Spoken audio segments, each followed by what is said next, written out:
अस्सलाम वालेकुम, मेरा नाम मुबश्शिर लुकमान है और कल रात को बल्कि सहरी के करीब एक बहुत बड़ा ब्रेक थ्रू हुआ जब हुकूमत और टीएलपी के दरमियान मुज़ाकरात जो थे वो खुश उसलूबी से तय पा गए। लेकिन उसमें बहुत बड़ी चीज़ें सामने आई कि एक तो यह है कि आज प्राइवेट बिल के तौर पे नेशनल असम्बली में करारदाद पेश की जाएगी कि फ़्रांस के सफ़ीर को मुल्क बदर किया जाए और फ्रांस से डिप्लोमेटिक ताल्लुकात मुनक़ता किए जाए। ये वो बात है कि जिस पे हुकूमत पहले मान नहीं रही थी, अब क्यों क्यों मान गई और क्या क्या मान गई। आज मेरी रिक्वेस्ट पे अहले सुन्नत वल जमात का बहुत बड़ा नाम और बहुत ही काबिल एहतराम और काबिल कदर हमारे तहरीक के बानियों में से जनाब साहिबजादा हामिद रज़ा साहब मेरे साथ मौजूद हैं। और वो सालिसी कमेटी जो उलमा की कमेटी जो बीच में सालिस कर रही थी और मीडिया में गलत रिपोर्ट हो रहा है कि वो नेगोशिएट कर रहे थे, नहीं, वो दोनों साइडों को इंश्योर कर रहे थे कि अफ़ाम और तफ़हीम से मामला तय पा जाए। तो साहिबजादा हामिद रज़ा जो थे उस कमेटी के सरबराह थे। हज़रत अस्सलाम वालेकुम। वालेकुम सलाम बशीर भाई, आप खैरियत? मैं बिल्कुल ठीक हज़रत। पहले तो आपका बहुत शुक्रिया, आपकी कमेटी के अरकान का शुक्रिया, आप लोगों की मेहनत जो थी वो उसने पाकिस्तान के लिए इतनी अच्छी खबर हमें दी। नहीं मुबशीर भाई, ये पूरी कौम की दुआएं और आप जैसे तमाम भाइयों की और पाकिस्तान का दर्द दिल रखने वाले अहले सुन्नत की दुआएं, और आपको पता है हम तो बानियाने पाकिस्तान की औलाद हैं, तो हमने काविश की है अल्लाह रब्बुल इज़्ज़त रमज़ान के इस मुकद्दस महीने में हमारी इस काविश को कबूल फरमाए और हुजूर की गुलामी में हमने मकसद एक कोशिश की कि वो रियासत जो ला इलाहा इल्लल्लाह मोहम्मद रसूलुल्लाह के नजरिए की बुनियाद पर बनी है, वहां पर कम अज कम नमूसे रिसालत के हवाले से कोई आदमी भी गलत बात ना कर सके। तो एक अच्छी एंडिंग है, मैं समझता हूँ एक काविश थी जो अल्लाह ताला ने उसमें हमें कामयाबी अता फरमाई। अच्छा, मुझे ये बताइएगा, मुझे पता चला कि 5 घंटे तो मौलाना साद रिजवी आप लोगों से नाराज़ रहे और बात ही नहीं सुन रहे थे। वो कहने लगे कि मेरी तहरीक को तुमने कलअदम कर दिया, मुझे दहशतगर्द कर दिया, उठा लिया, दोनों साइडों पे इतने लोग शहीद हो गए, तो अब क्या मुशावरत करने आ गए हो, मुसालसी करने आ गए हो, तो ये सही है? देखें, बिस्मिल्लाहिर्रहमानिर्रहीम बशीर भाई, सबसे पहले तो मैं एक वजाहत कर दूं, चूंकि हमारा जो रोल था, और अगर आपकी इजाजत हो तो मैं विदिन 20 सेकंड्स उन लोगों का नाम ले लूं, चूंकि उनका बहुत बड़ा एहसान है। उसमें डॉक्टर अबुल खैर मोहम्मद जुबैर साहब, मोहतरम सरवत एजाज कादरी साहब, मियां जलील अहमद शरकपुरी साहब, पीर अब्दुल खालिक साहब, साहिबजादा हाफिज हामिद रजा साहब, निजामुद्दीन सियालवी साहब, और इसी तरीके से ख्वाजा गुलाम कुतुबुद्दीन फरीदी साहब और साहिबजादा पीर खालिद सुल्तान साहब। ये अहले सुन्नत की साथ ही पॉलिटिकल रिलीजियस लीडरशिप और 4 बड़े पीरखाने हैं, मशाइख हैं, इनको बहरहाल एक बहुत बड़ा क्रेडिट जाता है। अब आपके सवाल की तरफ आते हैं। देखें, साज साहब ने हमसे कोई सवाले से कोई लड़ाई नहीं की, बड़े खुशगवार माहौल में उनके साथ बातचीत जो है वो हमारी शुरू हुई, और हम उनके पास जाने से पहले हुकूमत को हमने ये कहा था कि आप हमें एक मौका दें, हम सालसी का किरदार अदा करते हैं, लेकिन एक बात आप ज़हन में रखिएगा कि फिर जो मुआहिदा होगा उसके हम गारंटर होंगे, और जब हम गारंटर होंगे तो अगर किसी भी फरीक ने उसके हवाले से कोई ऐसी वैसी बात की तो फिर हम उस फरीक के खिलाफ जो है वो अपना मौक़िफ़ वाज़ेह तौर पर सामने रखेंगे। हुकूमत ने भी वसीउल क़ल्बी का मुज़ाहरा करते हुए हमें कुछ चीजों का मैंडेट दिया। उसके ऊपर हमने जाके जब इब्तदाई मरहले में साथ साहब से गुफ्तगू की तो सबसे पहले तो हमने उनसे पूछा कि जी 2 खत जो चल रहे हैं उनके हवाले से बाहर बहुत र्यूमर्स हैं, तो ये आपने को बिला जबरो करा और आपका अपने तहरीर करता है?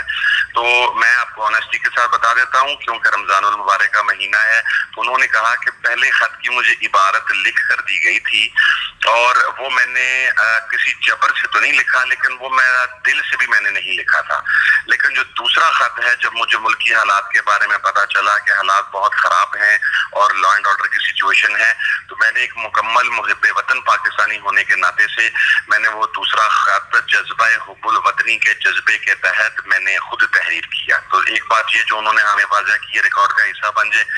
उसके बाद जाहिर है चूंकि एक तो उन्होंने शुक्रिया अदा किया और हमने उन्हें पहले वाज़ा कर दिया कि हमने आप पर तहरीक लब्बैक पर पाबंदी लगाने की इन तमाम लोगों ने और हमने, हमारी जमात ने मुकम्मल तौर पर हुकूमत के इस फैसले की मुखालफत की है और हमारा ये समझना है कि बहुत उजरत में लिया गया है।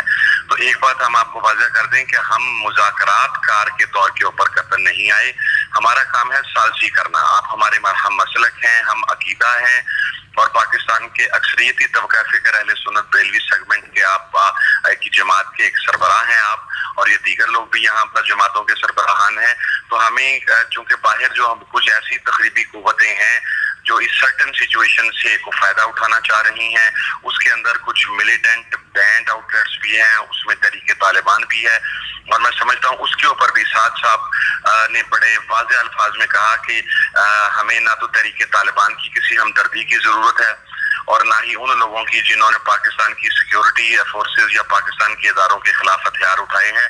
रियासत माँ की तरह है, माँ और बच्चे के दरमियान बाजुकात औलाद जो है वो माँ की किसी बात से नाराज भी हो जाती है, तो उसका ये मकसद नहीं होता कि जो बच्चा है वो अपनी माँ को मारना शुरू कर दे या उसके खिलाफ मसला जदोजहद कर दे। तो हमारी गलत फहमियाँ पैदा हुई हैं, वो बाद में तय की जा सकती हैं कि किसका कसूर था और किसका नहीं था, लेकिन हम इस रियासत को नुकसान नहीं पहुंचा सकते। तो ये उनकी तरफ से बहुत अच्छी, बहुत पॉजिटिव और बहुत खुश आइंद गुफ्तगू थी उनकी तरफ से। उसके साथ साथ उन्होंने हमारे जरिए कहा कि जब भी आप जाएं, क्योंकि मुज़ाकरात के कितने मराहल होते हैं ये तो भी तय नहीं है, लेकिन तमाम कारकुनान से मैंने भी रिक्वेस्ट की है, आप भी रिक्वेस्ट करें कि तमाम लोग पुरअमन रहें, क्योंकि वहां पर तमाम अहले सुन्नत की जमातों के कारकुनान बैठे हैं। कानून को कतन हाथ में ना लें, सिक्योरिटी फोर्सेस के जवानों का एहतराम करें, बल्कि उन्होंने पुलिस के जो जवान शहीद हुए हैं उसके ऊपर उन्होंने शदीद इजहार दुख और अफसोस किया, और वो इस बात पर भी बड़े परेशान थे कि देखिए दोनों तरफ से या रसूल अल्लाह कहने वाले, कलमा पढ़ने वाले, ला इलाहा इल्लल्लाह मोहम्मद रसूलुल्लाह पढ़ने वाले, दोनों तरफ से उनकी शहादतें हुई हैं। तो इस पर भी एक पॉजिटिव नोट के ऊपर ये मुज़ाकरात जो हैं वो स्टार्ट हुए थे, और फिर उसके बाद उनके तहफ़्फ़ुज़ात थे। उन्होंने हमें तफसीली तौर पर आगाह किया कि किस किस तरीके से तमाम मामलात हुए, और उसके अंदर यकीनन हमने तो बाहर जाने से पहले भी ये वाज़ह किया था कि इब्तदाई मराहल में ही हुकूमत ने इस चीज़ को हैंडल नहीं किया, और अगर हुकूमत ये वादा नहीं कर सकती थी तो हुकूमत को बता देना चाहिए था, बजाय ये कि आप एक जमात को 5 या 6 माह के लिए मुसलसल मुज़ाकरात की टेबल के ऊपर रखें और उसके बाद ऑल ऑफ अ सडन आप कह दें कि ये पॉसिबल नहीं है। तो हमारा तो पहले भी नुक्ता नजर ये था, और उन्होंने भी अपनी इन्हीं चीज़ों का इजहार किया। तो उसके ऊपर फिर बड़ी तफसीली डिबेट हुई। उसके अंदर हिंदुस्तान जो पाकिस्तान के अंदर तखरीबकारी करने की कोशिश कर रहा है उसके हवाले से बात हुई, उसके अंदर मुल्क दुश्मन ताकतों के हवाले से बड़ी डिटेल डिस्कशन हुई। तो वो उन्होंने हमसे कोई शिकवा नहीं किया, उन्होंने ये कहा कि मुझे हुकूमत से बड़े सीरियस तहफ़्फ़ुज़ात हैं कि मेरी जमात भी बैन हो गई, मुझे भी अब दहशतगर्द डिक्लेयर कर दिया, दोनों तरफ से लोगों की शहादतें भी हो गई, तो अब मेरे पास I have nothing left to lose basically. ये उनका नैरेटिव था या ये उनका नुक्ता नजर था। और ऑब्वियसली देखिए मुबशिर साहब, मैं आपकी एक ऑनेस्टी के साथ एक बात करूं, मेरा साथ साथ बहुत सारे लोग शायद इस चीज को कभी कर लेते हैं, मेरा उनके साथ एक बड़ा छोटे भाइयों की तरह, वो मेरे छोटे भाइयों की तरह है, बड़ा मोहब्बत एहतराम का रिलेशन है बाबा जी के विसाल के बाद भी। और उन्होंने वहां पर भी बड़ी इज्जत दी, तमाम बुजुर्गों को भी इज्जत दी, और बड़ी उन्होंने अच्छे तरीके से गुफ्तगू सुनी। हमें ना एक ह्यूमन क्राइटेरिया के मुताबिक ये भी देखना चाहिए कि 27-28 साल का नौजवान है, उसके वालिद को इस दुनिया से गए भी सिर्फ चंद माह हुए हैं, और बाहर लाशें पड़ी हैं, बाहर शहादतें हैं, उसकी जमात का लदम हो चुकी हुई है, उसको दहशतगर्द कहा जा रहा है। ये उसके अंदर आप नेचुरली टेंस भी होते हैं और आपको तकलीफ भी होती है इस चीज की, और उसकी वजह से आपका नर्व सिस्टम जो है वो ऑब्वियसली स्ट्रेस में बड़ी अच्छी बात है, लेकिन एक छोटी सी प्रॉब्लम है साहिबजादा साहब कि आज आप लोगों ने जो सालसी की और हुकूमत वक्त ने जो मुज़ाकरात किए, आप लोगों ने एक बैंड आउटफिट से किए, एक कलअदम तंजीम से किए, तो आने वाले दिनों के लिए आप एक टोटली नया पंडोरा बॉक्स खोल के जा रही।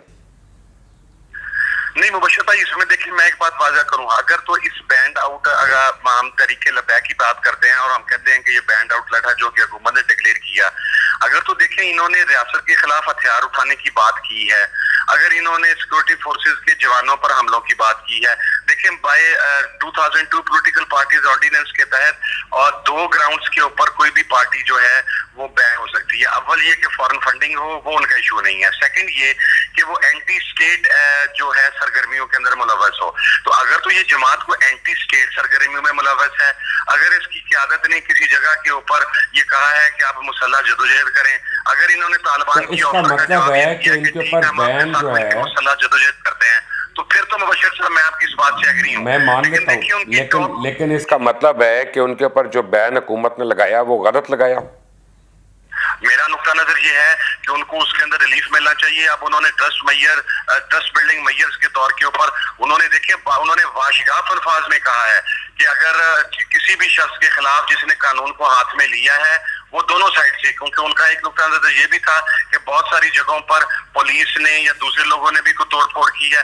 वो ये कहते हैं कि अगर इदारों के पास, सिक्योरिटी इदारों के पास, लॉ इन्फोर्समेंट वालों के पास अगर किसी शख्स के ऐसे शवाहिद मौजूद हैं कि वो तोड़फोड़ में मुलव्वस है या किसी लॉलेसनेस के अंदर मुलव्वस है, तो उसे करार वाकई सजा मिलनी चाहिए। ये उनका बड़ा वाज़ेह नुक्ता नजर है। ठीक है, अच्छा अब मैं अगर समरी करूं, अगर मैं समरी करूं तो आपका जो मुआहदा हुआ है यानी हुकूमत का और टीएलपी का, उसकी जो शिकायत हैं वो मैं आपको बता दूं। सबसे पहले ये है कि आज नेशनल असेंबली में एक प्राइवेट बिल पेश होगा एक करारदाद लाने के लिए फ्रांस की हुकूमत के और एम्बेसडर के खिलाफ। दोम, टीएलपी के ऊपर, उन टीएलपी के जो 2200 से ज़्यादा अफराद इस वक्त कैद में हैं, उन सबको बतदरीज अगले 2 से 3 दिन में रिहा कर दिया जाएगा। 3 कि जितने भी FIRs कटी हैं उनको क्वाश नहीं किया जाएगा, लेकिन पुलिस और होम डिपार्टमेंट उनको कंटेस्ट नहीं करेगा और वो नॉर्मल प्रोसीजर से अगले चंद दिनों में सारे के सारे अपनी बेल्स करवा लेंगे। और 4 ये कि हुकूमत जो है जितने गैर कानूनी पर्चे किए हैं लोगों के ऊपर वो वापस ले लेगी। इसमें मुझे ये बताएं कि जो दोनों साइडों पे इतने शहीद हो गए लोग, इतने लोग ज़ख्मी हो गए, उनका पुरसान हाल कौन? जो लोगों को तकलीफ़ पहुंची उनका पुरसान हाल कौन? और सबसे बढ़कर ये हज़रत साहिबजादा साहब कि हुकूमत को इसमें क्या मिला? देखिए मुबश्शिर साहब, जो चीजें हैं उसमें प्राइवेट मेंबर बिल का आपने बता दिया और वो आज हुकूमत ने मेरी अभी तक इतला के मुताबिक इजलास कॉल भी कर लिया है। पहले जुमेरात को होना था कौमी असम्बली का इजलास, लेकिन अब आज दोपहर 3 बजे हो रहा है। प्राइवेट मेंबर बिल के तहत वहां पर वो पेश कर दी जाएगी। और उसके अंदर देखिए मैं आपको एक बात और वाज़ेह कर दूं कि FIRs के ऊपर कोई रिलीफ नहीं मांगा उन्होंने कि इंतजामिया उन्हें कंटेस्ट नहीं करेगी। ये बात बिल्कुल नहीं है। अगर किसी के खिलाफ वाज़ेह सबूत मौजूद हैं तो उसके ऊपर साथ आपका नुक्ता नजर भी ये है कि उसे इंतजामिया को कंटेस्ट करना चाहिए। बल्कि मैं आपको बताऊं, उन्होंने अपनी रिहाई के हवाला से ये बात कही है कि मैं कानूनी तरीके से, मैं कानूनी जंग लड़के वापस आऊंगा, मैं को अपनी भीख नहीं मांगूंगा कि मेरी रिहाई की कीमत के ऊपर ये मुज़ाकरात कामयाब हो। शायद हुकूमती सतह पर या किसी जगह पर ये मौजूद था किसी एक आधे फर्द की ज़हन के अंदर कि इस बात पर डेडलॉक हो जाएगा कि जमात के कलअदम होने के हवाला से या उनकी रिहाई के हवाला से डेडलॉक होगा। लेकिन इन दोनों बातों के ऊपर उन्होंने कहा कि मैं कानूनी आईनी तौर पर कंटेस्ट करूंगा। तो एक तो ये कंटेस्ट ना करने वाली बात नहीं है। और जो बात 2200 कारकुनान की है उसके अंदर ना सिर्फ तहरीके लबैक बल्कि जो हुकूमत के पास लिस्ट है उसके अंदर सुन्नी इत्तेहाद कौंसिल, जमात अहले सुन्नत, पाकिस्तान सुन्नी तहरीक, जमीयत उलमा पाकिस्तान, अंजुमन तलबा इस्लाम के भी बहुत सारे लोग जो हैं वो हिरासत में हैं। तो वो अक्रॉस द बोर्ड जो 16 MPO के तहत जिन लोगों की गिरफ्तारी की गई है और जिनके ऊपर कोई मुकदमात नहीं है, यानी 16 MPO के तहत नजरबंदी की गई है, उन्हें रिहा कर दिया जाएगा। और जो मुकदमात हैं उसके अंदर जिनके खिलाफ एविडेंसेस हैं उसके ऊपर बिल्कुल कानून अपना रास्ता लेगा। और जिनके खिलाफ एविडेंसेस नहीं है, किसी बोझ की बुनियाद पर और सिर्फ खानापुरी की गई है, उसके ऊपर ये कहा गया है और शेड्यूल 4 की तमाम लिस्टों को एक मर्तबा नजरसानी की जाएगी। तो मैं ये समझता हूँ कि हुकूमत को देखें, इसके अंदर 2 चीजें हुकूमत को मिली हैं। अव्वल तो ये है कि तरीके लबैक ने कैटेगराइज करके कहा है कि हम आईने पाकिस्तान को मानते हैं, हम कानून की हुक्मरानी को मानते हैं, और अगर किसी शख्स ने कानून को हाथ में लिया है तो हम किसी किस्म की फेवर नहीं मांगते उसके लिए। ये मेरा ख्याल है हुकूमत के लिए एक बहुत बड़ी अचीवमेंट है कि आपके इल्म में है कि पहले साबका दरों में ये होता था कि FIRs ख्वाहिश हो जाती थी और अभी कोई FIR ख्वाहिश नहीं होगी, मैं कानून के मुताबिक फैसला होगा। और ये खुद साद रिजवी साहब का अपना इनिशिएटिव था। तो इसका मतलब है खत्म हो जाएगी। लेकिन हमें जो एक बात नहीं पता चल रही पूरी इस मिस्ट में, वो ये है कि टीएलपी की एक्चुअल कैजुअलिटीज कितनी हुई हैं। देखिए इसके अंदर मुतजाद इतलात है। हुकूमत कह रही है कि 2 कैजुअलिटीज हैं, लेकिन जो हमारे पास मुबश्शिर साहब, हमारे पास जो क्या हमारे अहले सुन्नत की अपनी जमात के जराए हैं, हमारे पास जो कंफर्म कैजुअलिटीज हैं, जो शहादतें हैं, वो 8 हैं। और हमारे पास जो पुलिस की कंफर्म शहादतें हैं वो शायद 3 हैं। मकसद है इससे ज्यादा फिगर हमारे पास जो है वो मौजूद नहीं है, और मेरा ख्याल है शायद इससे मिलता जुलता फिगर ही तकरीबन हुकूमत के पास मौजूद है। अच्छा साहिबजादा साहब, ये मुझे बताएं कि टीएलपी ने सारे धरने कॉल ऑफ कर दिए, लेकिन मुझे इत्तला मिली है कि लाहौर का धरना जारी रहेगा। क्या ये सही है? इसकी क्या वजह हो सकती है?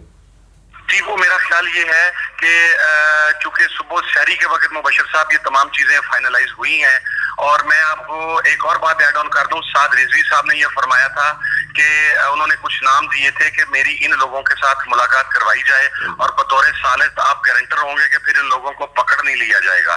तो हमने वो गारंटी किया था कि वो जो मुज़ाकरात हुकूमत के साथ इनकी निगरान कमेटी कर रही है उनमें से किसी फर्द को गिरफ्तार नहीं किया जाएगा, और फिर उनकी डिमांड के ऊपर उनकी मजलिस निगरान के मुज़ाकरात भी उनके साथ करवाए गए हैं और उन्होंने उनके साथ मुलाकात की है। दूसरी बात, जो आपने अभी मेरे से सवाल पूछा, कहेंगे आप दोबारा रिपीट फरमा देंगे, मैं उसका फौरन जवाब दे दूंगी। लाहौर का धरना क्यों नहीं खत्म कर रहे? हाँ जी, वो चूंकि कौमी असेंबली का इजलास 3 बजे कॉल हो गया है, तो इंशाल्लाह उम्मीद तो यह है कि अभी थोड़ी देर में अनाउंसमेंट हो जाएगी, या जो ही वो प्राइवेट मेंबर बिल जो है वो पेश किया जाएगा, वो टेबल किया जाएगा कौमी असेंबली में, तो उसी वक्त कॉल होगा। अच्छा साहिबजादा साहब, मैं उम्मीद करता हूँ आप तो माशाल्लाह हर वक्त ही बहुत दफ़ा रोज़े में होते हैं, रमज़ान के अलावा भी, तो आप बिल्कुल मुझे खुलकर बताएंगे क्या ये सही नहीं है कि मुज़ाकरात तो आप लोगों ने और उलमा हज़रात ने किया, हुकूमत की जितनी भी टीम थी उनको तो दूसरे कमरे में बिठा के रखा और एंड में उनको बुला के कह दिया कि ये डिसाइड हुआ, अब इस पर साइन करो और अनाउंस करो? नहीं, उसमें मैं तो आपको एक देखें, ये चूंकि सच बोलना है, आप रोजे से हैं, बिल्कुल झूठ नहीं बोलना आपने। मैं बस आपको वही जवाब देने लगा हूँ। देखिए, साद रिजवी साहब के साथ जो मुज़ाकरात थे वो तो हमारी जो मुसालियाती ये सालसी कमेटी थी वो उसके साथ जारी थे, और मेरा ख्याल है इसको हुकूमत ने डिनाई नहीं किया। जहाँ तक जो उनके निगरान के जो उनके शूरा के मेंबरान हैं उनके साथ, चूंकि हम एक रात पहले भी उनसे भी हम भी बात करके आए थे, लेकिन हमारे जाने से पहले अगर उनको हमें इतना दी गई है कि हुकूमत के उनके साथ मुज़ाकरात हुए थे, लेकिन जब हम सालसी कमेटी पहुंचे हैं तो उस वक्त चूंकि मेन चीज ये थी कि साद रिजवी साहब के साथ इनकी मुलाकात करवाई जाए, क्योंकि वो उनकी डिमांड थी, तो वो मुलाकात उनके साथ करवाई गई है। और उसके बाद जब साद रिजवी साहब ने गो हेड का सिग्नल दिया है तो फिर उसके बाद हुकूमती कमेटी ने उनके साथ बैठकर वो शेख रशीद साहब ने और वो दीगर तमाम लोगों ने, हाँ, लेकिन इसका मतलब है कि मेन मुज़ाकरात में हुकूमती कमेटी शामिल नहीं थी। जो उनकी अपना निगरान शूरा थी उसके अंदर हुकूमती कमेटी शामिल थी। साद साहब के साथ अगर हुकूमत ने डायरेक्ट मुज़ाकरात किए हैं तो कम से कम वो हमारे इल्म में नहीं है। राइट, जो साद साहब के साथ हुकूमत ने मुज़ाकरात किए थे वो उनकी गिरफ्तारी से एक रात पहले थे, जिसमें बड़ी तल्ख कलामी हुई थी, गालम गलोच हुई थी, और अगले दिन साद साहब को बगैर इत्तला के, बगैर किसी वारंट के उनको गिरफ्तार कर लिया गया था।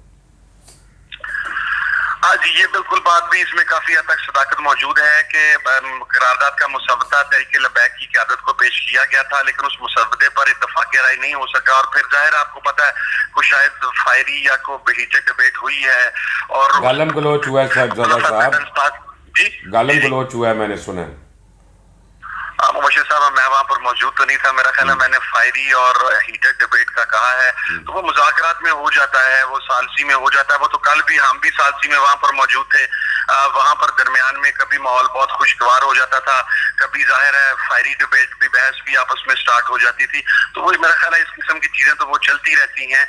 लेकिन ये जरूर हुआ, और फिर साद रिजवी साहब ने भी इस बात को कंफर्म किया है कि कम से कम उनकी गिरफ्तारी के हवाले से उनके पास कोई इतलात मौजूद नहीं थी, और हुकूमत की तरफ से ये साद रिजवी साहब का नैरेटिव है कि हुकूमत की तरफ से बदनीयती का इजहार किया गया। लेकिन मैं समझता हूँ कि जो भी हुआ, अब बहरहाल मुज़ाकरात के जरिए और आप जैसे जो साथी, मेरा ख्याल है बड़ी एक, मैं समझता हूँ कि आपने जो किरदार अदा किया हमारे यहाँ इस दौरान पिछले 4-5 दिन में बड़ी नेगेटिव रिपोर्टिंग करते रहे हमारे बहुत से साथी, अल्लाह ताला उन्हें भी जज़ाए खैर अता करे, लेकिन जिस पॉजिटिव तरीके से और जो आपका दर्द दिल था, जो हर पाकिस्तानी दर्द दिल था, जो मुबशर लुकमान को पूरी कौम ने सुना कि वो इस मसले का पुरअमन हल चाहता था, मुबशर लुकमान मजीद लाशें नहीं चाहता था, इस मुल्क के अंदर अमन व अमान को बर्बाद होता नहीं देखना चाहता था। तो उस पर हमारा खिराज तहसीन आपको भी है कि आप जैसे साथियों ने जो एक बड़ा बैलेंस्ड नैरेटिव डेवलप किया था, उसकी वजह से हमें भी सालसी करने के अंदर आसानी हुई और हुकूमत के ऊपर भी प्रेशर आया कि वो भी हमें सालसी का मौका दे। और इस सिलसिले में मैं समझता हूँ गलतियां दोनों साइडों से हुई हैं। मकसद है कि शायद यकदम वायलेंस को कंट्रोल नहीं किया जा सका, उसमें शायद किसी जगह पर या कुछ हद तक, मैं मुकम्मल से तो इत्तेफाक नहीं करता क्योंकि मेरे पास कुछ ऐसी चीजें हैं कि वायलेंस के अंदर कुछ दीगर एलिमेंट्स भी मुलव्वस थे, लेकिन कुछ हद तक तहरीक लबैक की क़यादत शायद चूंकि सिग्नल बंद थे वो उसको कंट्रोल इब्तदाई मरहले में नहीं कर सके, लेकिन उसके बाद उन्होंने वायलेंस के अगेंस्ट अपना नैरेटिव वाज़ेह कर दिया।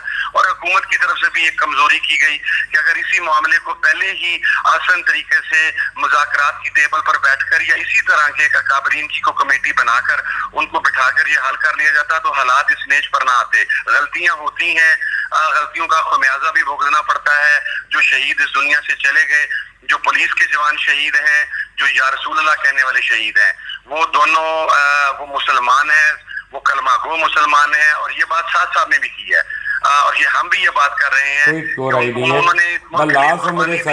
एक सवाल का जवाब दे दें, एक सवाल का जवाब दे दें। पूरे इस कड़ी में, मुज़ाकरात की कड़ी में, मुलाकातों की कड़ी में, सारे मामलात में, कहीं पे आप खुदा को हाजिर नाजिर जान के मुझे बताएं, कहीं पे आपको एक लम्हे के लिए भी उस्मान बुज़दार नजर आई जिनके सूबे में हो रहा था ये?